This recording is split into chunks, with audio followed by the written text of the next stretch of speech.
All right. Hello. My name is Jeremy. I'm an alcoholic. And very grateful to be here today. Grateful to be alive today. Grateful to be sober today. And all those things are really tied together. And grateful for Fred Brown also, because I wouldn't be alive today, I believe, without Fred Brown, without being sober. And so I really am grateful. I don't think I would have lived much longer if I was out there still drinking. I came in really beat up. When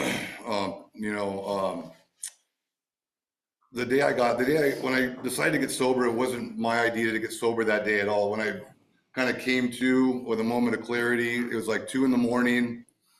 And as usual, I was drunk in a park. That's how I like to drink. I'm a really bad alcoholic. I'm a homeless alcoholic. I drink 24/7. I don't like to be around people. I like to be by myself. That way I'm not embarrassed about how I drink. I can drink how I want, which is 24/7. And that's pretty much was my life for about the last 8 years since my last relapse. And the scariest part was that I was okay with that. I'd gotten comfortable with that. That was my daily routine, was to wake up, steal alcohol, drink, find a park to drink it in, steal alcohol, find a park to drink it in. And I just repeated that cycle for a long time. And going back to what I was talking about a minute ago, I'm talking mainly about alcohol. I know this is an NA meeting, but they said that alcohol is a drug too. So I think a lot of us can identify with my story anyway, because it's why I'm here. It was about 2 a.m. and I was staying at a church here in San Pedro, Mary Star. And I've been staying there for a little while, my little niche that I found carved out in that I sat and drank at. And it was about 2 a.m. and I had no idea that I wanted to get sober that day. It was not my plan. My plan was to just do my usual routine. And I had no idea, no plan to get sober that day, no plan to get sober at all. And about 2 a.m, I just sat up and I said, you know what? I'm done with this. I don't want this life anymore. I can't do this anymore. I don't want to do this anymore. My life is totally crap. And I was just tired of it. And so I went to the hospital and I told them I had chest pains. And I was lying, but I was used to that too. So, that's not, and I was drunk and I told them I had chest pains. I really just wanted to get off the street and just have a moment to breathe. And so I went into the hospital and they kept me for a couple hours. They did some, checked me out a little bit. And I went back to where I was staying and I didn't stay sober. The morning came and I went to Rite Aid and stole a few more beers. Drank those, and I made my way down to Fred Brown. And I walked all the way down to the house where I'm staying at right now, on 14th Street. And they told me, well, you're in the wrong place. You got to go to 550, so to, do an intake and things like that and get approved. So I walked myself to 550 or 505, I'm sorry. And walked up there. And I remember walking on the way. At the time I was walking with a cane. I could barely stand up. I bent down to get a cigarette butt one day and I couldn't stand back up. I had to be helped up.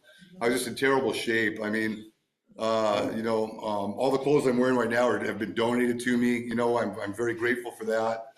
But so I walked to 505 and I remember telling myself, just like the program tells us, one day at a time, I said, just go one block at a time, make it one block at a time till you get there. And that's about the best I could do. That's right. And so I did. I made it to 505 and there's been God all along my path here, starting from that day.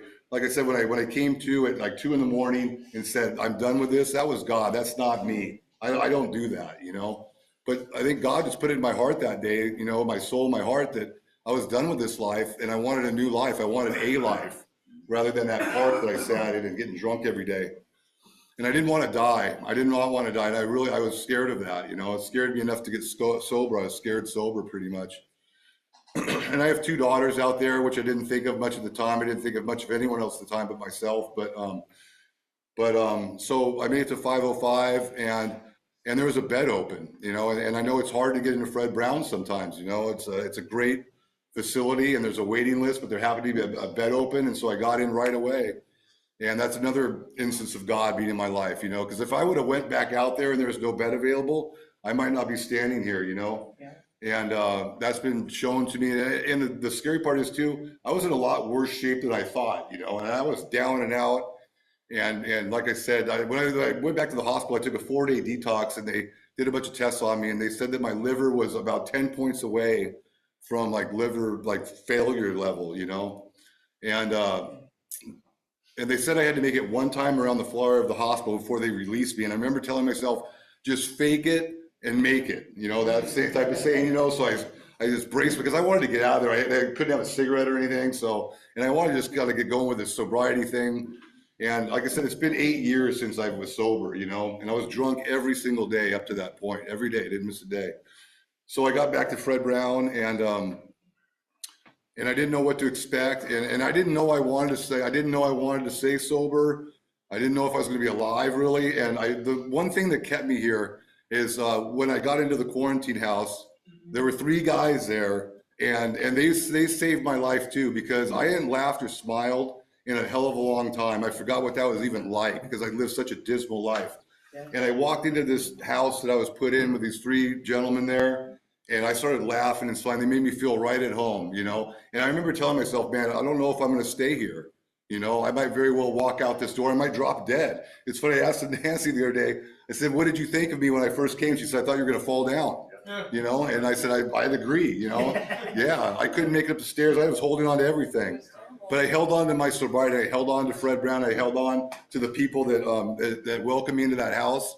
And I consider them good friends today, And I made friendships here, and which was really important to me because I need that. I was so lonely, and I'm the type of person that like wants to be liked by people, wants to be around people, but I like to just isolate and drink. And there's no, and not many friends where I was hanging out, but that was really key to me, was to make those connections when I came into Fred Brown, and those connections still keep me here.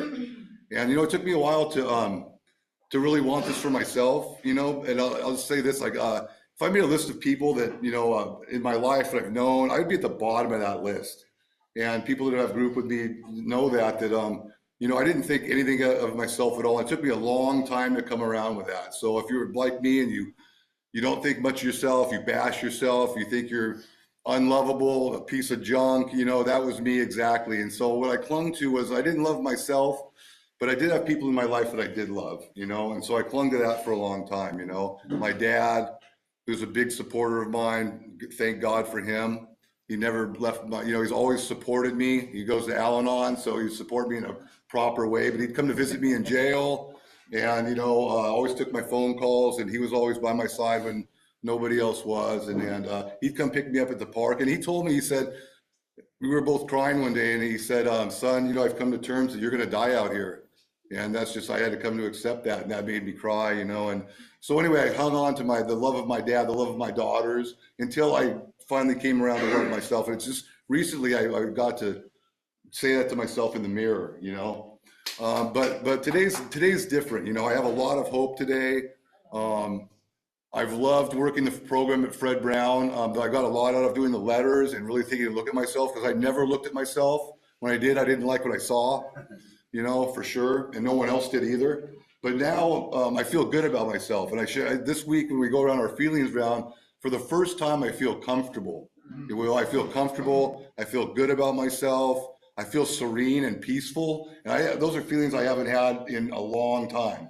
Years. Like I said, I haven't been sober in 8 years, and I have hope. And I really feel it this time. I'm looking forward to going to RBH. I'm looking forward to continuing my journey, because it's been fantastic so far. And I'm really looking forward to what else is out there for me, and reconnecting with my daughters. One daughter I haven't seen in about 10 years, but I have a lot of hope that I can make that reconnection, so I'm going to do everything I can to make that happen. But I know it all starts with sobriety, because if I don't stay sober, there's no way I'd be here. Who knows where I'd be. It wouldn't be pretty. But I'm excited about my future. I'm 51 years old.